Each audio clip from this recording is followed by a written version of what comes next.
CMR shopping mall Dasara ధమాకా offers అద్భుతమైన offers తో పాటు అబ్బురుపరిచే స్పాట్ గిఫ్ట్స్.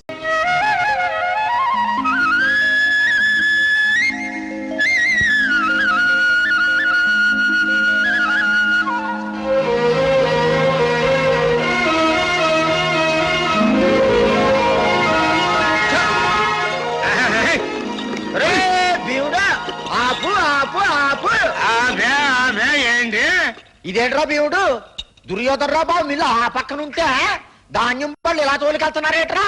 ఆ దుర్యోధనారు రైతుల దగ్గర ధాన్యం అంతా తీసుకుని మిల్లో వేసుకుని గిట్టుబాటు ధర రాకుండా సొమ్మంతా తనే దొబ్బేస్తున్నానంట కదా.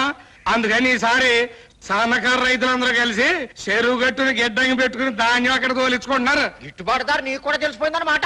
నాకు తెలియదు నీకు తెలుస్తుందండి. సెట్ కింద కూర్చుని పేపర్ చదువుకో.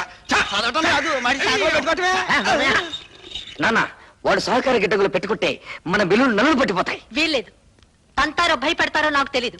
రేపట్లోగా ఆ ధాన్యం మన మిల్లులోకి రావాలి. ఒరే బుల్లబ్బాయి, ఈ రాత్రికి నువ్వు పెద్ద అబ్బాయి కావాలిరా. అంటే ఆ పేపర్ గడితో వెళ్ళి వాళ్ళ గిడ్డంగులకు నిప్పు పెట్టిరా. బాబోయ్, అల్లాడిపోయిన అనాథ రైతులని రేపు పేపర్ లో వార్త పడద్దే. నువ్వు మూసి వెంటనే బుల్లిగడితో వెళ్ళు. రావా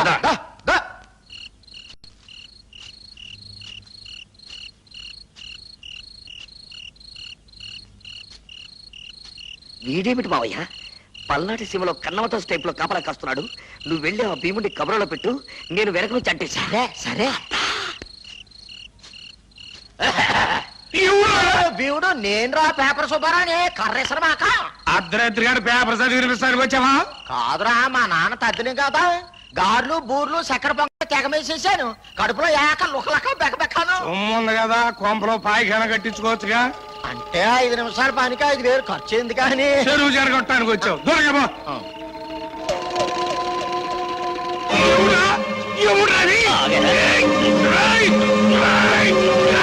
అయిపోయారా భీముడు? రైతులు కూలీలు కలిసి సహకార వ్యవసాయం చేస్తారా?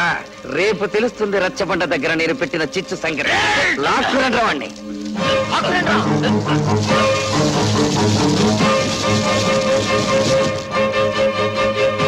చెప్పరా, ధాన్యం తగలెట్టావా లేదా? కట్టేసి అడిగితే ఏం చెబుతాను? కట్లిప్పు కర్రతో చెబుతాను. నా కొడక ఏంటాగేది? ఈ నా కొడుకు ధాన్యాన్ని తగలబెట్టేది మా ధాన్యం. తగలబెట్టింది ఇతనే, నేను మీకు చెప్పలేదే. నువ్వెవడవే కట్టేసి తీర్పు చెప్పడానికి? వీడు ఆ ధాన్యాన్ని నా కొడుకు తగలబెట్టాడని చెప్తున్నాడు. ఈ నింద ఊళ్ళో వాళ్ళు నమ్మితే మా ప్రెస్టేజ్ ఏం కావాలి? ప్రెస్టేజ్ పాతరాతి యుగంలో మనిషిని చెట్టు కట్టేసిన మీకు, మీ కుటుంబానికి ప్రెస్టేజ్. ఊళ్ళో అందరికీ తెలుసు గానీ మర్యాద అతని కట్లిపేసేయండి. మేము నిజాయితీ పరులం కాబట్టి నా కొడుకు మీద వీడు నింద వేసిన వీడి తండ్రిని న్యాయం చెప్పమని కుర్చీలో కూర్చోబెట్టే. కుర్చీ ఏంటి నాయనా, సోఫాలో కూడా కూర్చోబెడతారు. వాళ్ళు మేము చేతులు కలిపామని నీ కళ్ళు ఉట్టాయి. మా పేరు చెప్పి గూడెల్లో ఒకటి ప్రాణం తీస్తే బతికినంత కాలం వాళ్ళు మేము కొట్టుకుని చేస్తామని మీరు ఈ నాటకం ఆడుతున్నారు. నాటకం ఏంటండి? నిందేశారని మా బాబు ఈది మొహం చూడలేక గదిలో కూర్చొని ఏడుస్తున్నాడు. రాత్రి భీముడు బత్తాలకి నిప్పంటించడం నా కళ్ళారా చూసా. డౌట్ పడ్డానేమోనని ఈ భూతత్వంతో కూడా చూసా. ఈడే ఏంటి కృష్ణయ్య, తీర్పు చెప్పు. ధర్మమే చెప్పమంటారా? ధర్మమే చెప్పరా. సేను కామందుదైతే చెమట కూలోడిది బాబు. అన్నం పెట్టే సేలో అమ్మని చూసుకుంటాడు బాబు కూలోడు. అందుకే నా కొడుకు తగలబెట్టి ఉంటాడు బాబు. అన్నం విలువ తెలియని నీ కొడుకే తగలబెట్టుంటాడు ధర. పిలిచి పేటేస్తే నా కొడుకు మీదే నిందేస్తావురా? ఇప్పుడు నేను చెబుతున్నాను రా. ఇక ముందు ఈ ఊళ్ళో ఎవడో రైతుల ధాన్యం తగలబెట్టకుండా ఉండాలంటే ఈ నా కొడుకు మీద కిరసనాయలు పోసి నిప్పంటించమని నేను తీర్పు చెబుతున్నా. కిరసనాయలు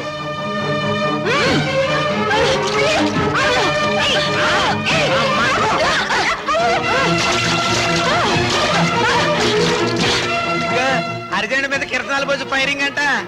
సర్పంచ్ మొగుడు పని గోయిందా గోయిందా గోయిందా.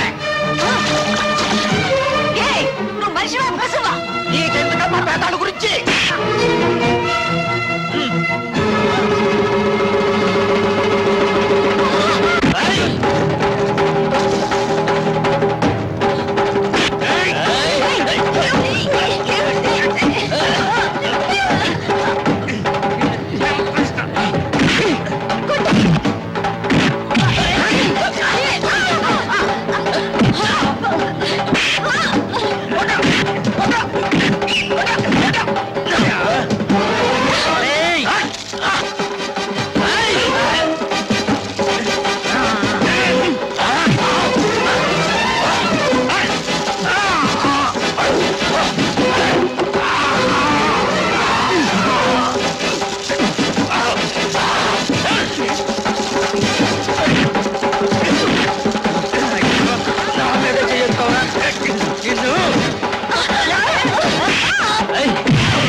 సెటప్ పిచ్చ డేంజర్ లో ఉంది.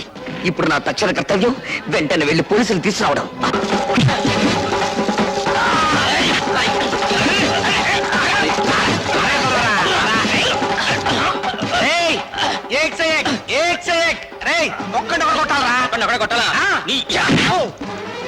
ఎంత దెబ్బ కొడతారా నువ్వు నన్ను?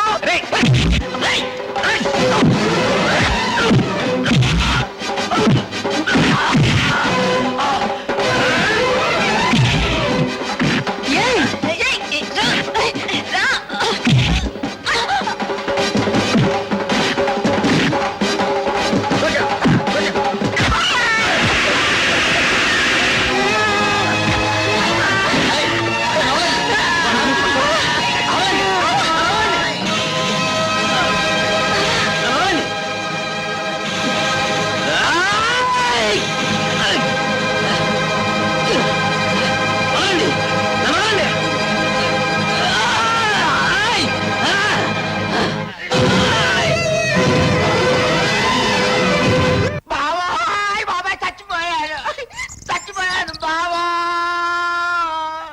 కాసేపు ఓర్చుకో బావా, శివాజీ అరెస్ట్ అయ్యాడుగా. బాబు డాక్టర్ నువ్వు కాళ్ళు చేస్తున్నావా కట్టుకెళ్తున్నావా? నిలబడాలంటే బొంకిలు ఇచ్చామన్నారు మీ బావగారు. భూమిక పొద్దా నువ్వు మనుషులు డాక్టర్వా పశువులు డాక్టర్వా? నీ ముఖానికి ఆ డాక్టర్ చాలు గాని అబ్బాయ్. బావా, ఆ, ఒక కాలు చెయ్యి విరిగితే తప్ప అటెంప్ట్ మర్డర్ కేసు కింద 7 ఏళ్లు జైలు శిక్ష పడదు వాడికి. అప్పుడు 2 కాళ్ళు 2 చేతులు విరిచేస్తే టోటల్ గా 14 సంవత్సరాలు వనవాస టైప్ లో ఉంటుంది. బాలవాక్ బ్రహ్మవాక్ అన్నారు. ఇది బాగుంది. చెల్లమ్మా! నువ్వేనా చెప్పమ్మా? చూడన్నయ్యా, కాళ్ళు చేతులు విరిగితే 6 నెలల్లో అతుక్కుంటాయి. వాడిని జీవితాంతం జైలుకి పంపించాలి కదా, కొంచెం అడ్జస్ట్ చేసుకో అన్నయ్యా. అప్పుడు కానీ నీ పేరు పేపర్లో పడదు మామయ్య. ఏయ్ ఆ? రేపు పేపర్లో ఇదేమిటి రాబోతే పడదు. ఎముకలు విరిగితే పటక్కమని సౌండ్ వస్తుంది, ఇక్కడ బొమ్మ చికెన్ సౌండ్ వస్తుంది. అందుకేరా వాడి కొడుకు బంచిక్ అంటాడు. అది వాళ్ళ భూమికల్లోనే ఉంది. ఆహా. విను. ఏయ్ అబ్బాయ్. అక్కడ పంచిక్ బొమ్మ అవుతుంది, ఇక్కడ తీరిక కూర్చున్నారండి. ఇక్కడ మీ నాన్న ఎముకలు బంచి కనిపిస్తున్నారా బావా? రాజలక్ష్మి భీముని కలెక్టర్ ఆఫీస్ కి తీసుకెళ్ళిందంట. కలెక్టర్ ఏమన్నా చుట్టమేంటరా దాని మాట వినటానికి? అయ్యో దాని పెద్ద కొడుకే కదా నాన్న కలెక్టర్. నో ఆ కేసు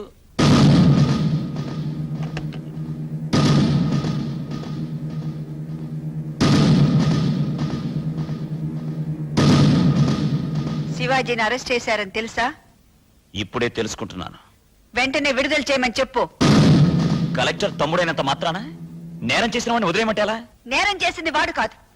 ఏం జరిగిందో తెలుసుకోకుండా ఈ ఎస్ఐ నీ తమ్ముడికి సంకెళ్ళి వేసి తీసుకొచ్చాడు. ఏం జరిగిందో కోర్టులో చెప్పుకోవచ్చు కదమ్మా. ఆహా, ఈయన కలెక్టర్ కదా, ఫస్ట్ క్లాస్ మేజిస్ట్రేటు.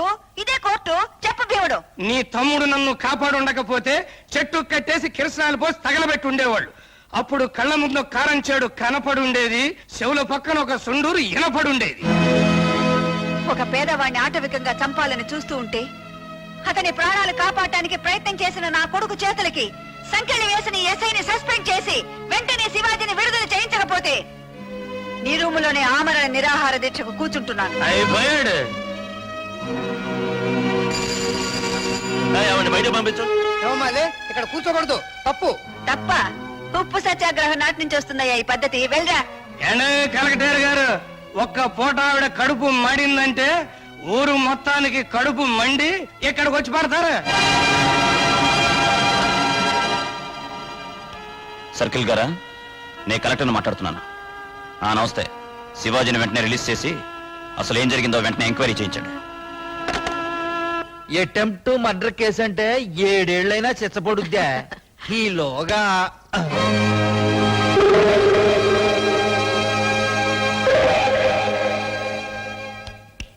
నోరు మూసుకో, గుండెకి సచ్చావనుకుంటారు. మొగుడు సచ్చాడన్న బెంగతో నువ్వు సచ్చావనుకుంటారు. ముయ్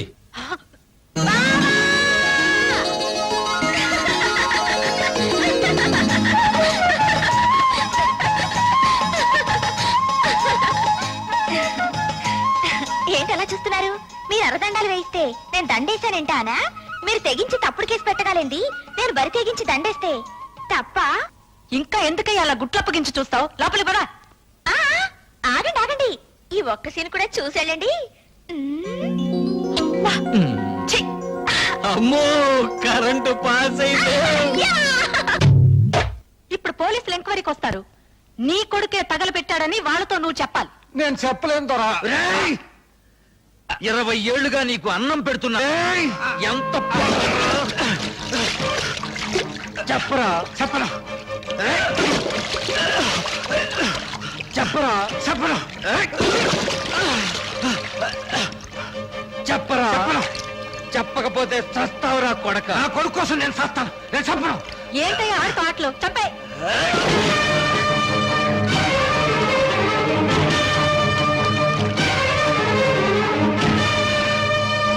చేపల చెరులో పడేరా.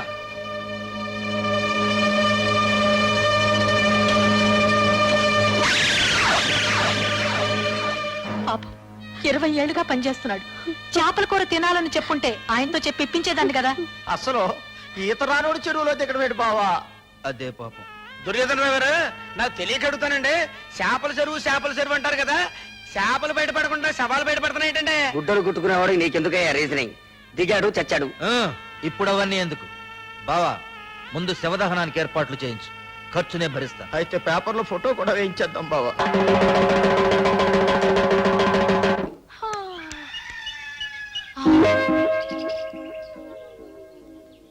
వీడు లేలే. అబ్బా ఏంటే నువ్వు కానీ ఆ భీముడిని పనిలో పెట్టావా? భీముడిని నేనెందుకు పనిలో పెట్టానే? అక్కడ పని చేస్తున్నాడు. రండి. రే భీముడు, ఆ గేదెలు కుడి తట్టేశానండి. నిన్నెవడు పెట్టాడు రా పనిలో? రూల్స్ అండి. రూల్సా? 6వ క్లాసుకి అన్ని రూల్స్ తెలుసారా నీకు? తెలుసు. ఇప్పుడు ఒక ఎమ్మెల్యే చచ్చిపోయాడు అనుకోండి, ఆయన కొడుకు ఎమ్మెల్యే పొట్టిస్తారండి. ఎందుకు? డబ్బులు సంపాదించుకోవడానికి. అదే ఒక ఉద్యోగస్తుడు చచ్చిపోయాడు అనుకోండి, ఆయన కొడుకే ఉద్యోగం ఇస్తారు. ఎందుకు? కుటుంబాన్ని పోషించుకోవటానికి. అదే పాలేరోడు చచ్చిపోయాడు అనుకోండి, ఆడి కొడుకు కూలి చెయ్యాలండి, చేసినప్పు తీర్చుకోవటానికి. చెప్పరా? అక్కర్లేదు. మీ నాన్న చచ్చిపోగానే మా నాన్న మీరు క్యాన్సిల్ చేశారు. భలేటోరండి, అట కుదరదండి. ఎందుకని బాబు? ఇప్పుడు మా అయ్య చేసిన రుణం నేను తీర్చలేదు అనుకోండి, పైనుంచి కిందకి సరాసరి దెయ్యమై వచ్చి నన్ను పీక్కు తింటాడండి బాబు. వీడు దెయ్యమై మన పీక్కు తింటానికి మన పత్ర చేరాడు తల్లి. అది కాదురా. నేను ఎన్నంటే ఎన్నండి. ఓ అయ్యో, నేను ఇక్కడ పని చేస్తున్నా.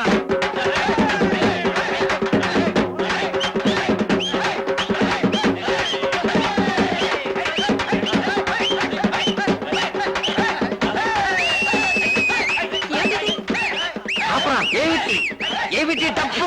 అయ్య బాబు ఏమిటి డప్పు అని ఇప్పుడు అడుగుతున్నావు? డప్పు కొట్టడం మొదలెట్టినప్పుడే నేను అడిగా, చెప్పలేదు. ఏమిటమ్మా ఆలస్యం? ముహూర్తం దాటిపోతుంది, త్వరగా కానివ్వండి. ఏంటిది? అయ్యో, అబ్బా అబ్బా ఐ, అబ్బా ఏమిటి ఇదంతా? కానీ అయ్యో ఏంటండి? హారతి గై కొనుమా. నాన్న, ఏమిటి తతంగమంట? ఒరే భీముడు, నీకేమన్నా తెలుసంట్రా? తెలుసండి. ఆ? మా గూడెంలో పోలేరమ్మ జాతరలు చేస్తాం కదండి, చేస్తారు. అప్పుడు దొన్నపోతుని వేస్తాం కదండి, చేస్తారు. ఇట్లాగే పూజలు చేస్తామండి. అబ్బా, కరెక్ట్ గా చెప్పావు భీముడు. మీ అబ్బాయి తగలబెట్టిన ధాన్యం ఖరీదు 15 లక్షల రూపాయలు. అది ఇచ్చినా సరే, 5,000 ధాన్యం బస్తాలని మిల్లులోంచి తోలించినా సరే 24 గంటల్లో ఇప్పుడు జరిగిన పూజకు అప్పుడు బలి జరుగుతుంది. డబ్బు కట్టకపోతే రేపు నువ్వు సూర్యుడిని చూడవు, సూర్యుడు నీ శవాన్ని చూస్తాడు. పదండ్రా. బావా, రేపు పొద్దున్న నీ కొడుకు ఫోటో పేపర్లో పడిపోద్దే. కాళ్ళ చక్రం గిర్రున తిరుగుతుంది. నాకు చావు దగ్గర పడింది. రేపు సూర్యోదయం అవ్వగానే అయ్యో చక్రం కూడా ఆగిపోయింది. అంత బింబేలు పడిపోతాయేంటి? శివాజీ గారు నేనేం చేయలే. చూడు జాకెట్ల జాకి, ఆ శివాజీ గారు నన్ను చప్పుట పెట్టరా, నాకు నేను చచ్చుట పెట్టరా? నీకు నువ్వు చచ్చుటే బెటర్. ఎండలకు ఎందుకంటే ఆ. ఇప్పుడు నీకు నువ్వు చచ్చిపోవాలనుకున్నావు అనుకో, ఫ్యాన్ గురేసుకొని చావచ్చు, చావచ్చు. రైలు కింద తలకాయ పెట్టి చావచ్చు, చావచ్చు. ఎలుకల మంది చావచ్చు. చావచ్చు. మరీ అంత కాదనుకున్నావు అంటే సైలెంట్ మింగి ఫట్టక్ మంది చచ్చిపోవచ్చు. చచ్చిపోతాను. కానీ ఆడి నిన్ను చంపాలనుకున్నాను అనుకో, ఓ. ఇప్పుడు పిచ్చి కుక్కను తరుగుతారు తెలుసా నీకు? తెలీదు బాబు. నాటు పందిని తరుగుతారు తెలుసా నీకు? లాంగ్ లో చూశాను. క్లోజ్ గా చెప్తా విను. ఆ, నాటు పందిని తరుగుతా ఉంటే అది పరిగెడతా వెళ్తా ఉంటది, ఆ. వెనకాల తరుగుతా ఉంటారు, తరుగుతుంటారు. చేతిలో బరిసి ఉంటది. ఆ. అది పరిగెడుతుంటది, ఆ. వెనకాల తరుగుతుంటారు, ఆ. చేతిలో బరిసి ఉంటది. ఆ. అందుబాటులోకి రాగానే కసక్కే, కసక్కే. శివాజీ గారు మా బావనే చేయడానికి పందెం. పందెమా? ఎంతైనా పందెమా? అంతే. ఎంతైనా పందెమా? అయితే 5 రూపాయలు వేసుకో. అయ్యో ఆఖరికి నా తల ఖరీదు 5 రూపాయలు 5 రూపాయల 50 పందాలేసుకున్న లెవెల్కు దిగజారిపోయిందా. ఈ టెన్షన్ నేను భరించలేను. ఇంటికెళ్ళి మందు కొట్టి నిద్రపోతాను. హలో బతుకుంటే రేపు కలుద్దాం. హెడ్ జాగ్రత్త. నీ తల తీస్తాడా లేదా అని అర నిమిషములు 5 రూపాయల 50 వచ్చిన ఆ తలకాయ వెల గోలికాయ లెవెల్కు పడిపోయింది. హతమితి. బాగా తుడవరా. అక్కడ శివాజీ నా తల తీస్తాడని పిల్లలు గోలికాయలతో పందాలు కాస్తుంటే మీరు ఇక్కడ తీరిక మెక్కుతున్నారా? నీ తలకేం అవ్వదు గానీ కూర్చోరా. కోడికూర వేడివేడిగా తిందు గాని పొయ్యి మీద ఉంది. భీముడు ఆయ్. ఆ కోడి ఎగురు పట్టా. చేస్తున్నానండి.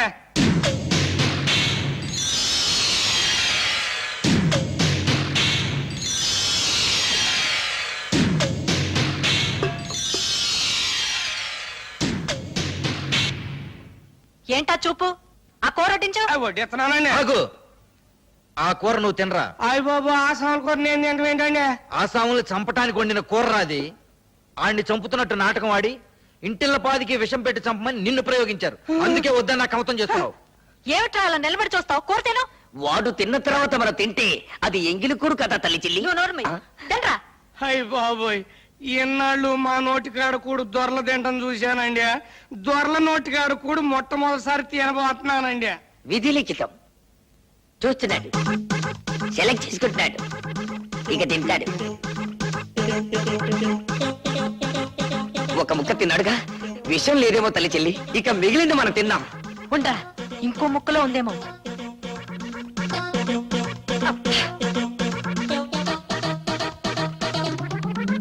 నాన్న వాడు కోడి మెడలు వాటి తొడలు కసకసా నమిలేస్తున్నాడు. ఇక ఆపవను. తిననీరా, ఇంకో ముక్క తినని.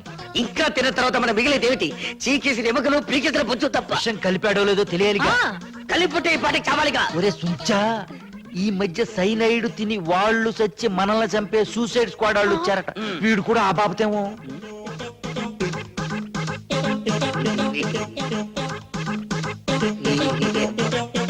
ఏమిటో మొత్తం తినేశావమ్మా? పాపం ఈ చిన్ని ముక్క ఏం పాపం చేసిందని దీన్ని మాత్రం వదిలేశావు. లాగించు, పీకి ఒక పీక్ తీర్చాడు. లాలా తిరగబోతే కరివేపాకు లీఫ్ కూడా లేకుండా క్లీన్గా నాకేశాడు. అపరా నీ కాగ్గోల. రేపు మళ్ళీ కోడిని కోసుకుందాం. తినటానికి ఈయన ఎక్కడ బతుకుంటాడండి రేప? ఆ శివాజీ బాబు తలకాయ కోసి సంచులు వేసుకెళ్ళిపోతానని చెప్పాడు కదా. కేసు పెడదామా? చిచ్చి, నీ పరువేం కావాలి? ఇలాంటి విషయాలు జరిగేటప్పుడు పరిపాలించే వాళ్ళు ప్రజల్ని డైవర్ట్ చేయాలయ్యా. మీ ఊళ్ళో హిందూ ముస్లిం తగదా పెడదాం. మా ఊళ్ళో ముస్లింలే లేరే. పోనీ పాత ముఖ్యమంత్రి వేలు తనే కోసుకున్నాడా ఆ కుర్రాడే కోసాడా అని ప్రజల మధ్య ఇప్పుడు చర్చ పెడితే? వాళ్ళు మా వాణ్ణి చంపేస్తారు మహాప్రభో అంటే ఈ సలహాలేమిటండి? అయితే ఒకే ఒక్క ఐడియా ఉంది. దాంతో టాకు మారిపోద్ది. రాజ్యలక్ష్మి కుటుంబంతో సహా ఊరిడి చెల్లిపోద్ది. కాకపోతే చెల్లెలే అని ఆలోచిస్తున్నాను. ప్రాణం పోయే కాడ చెల్లెలు అనుకుంటేలా? అంతేనా? ఉమ్.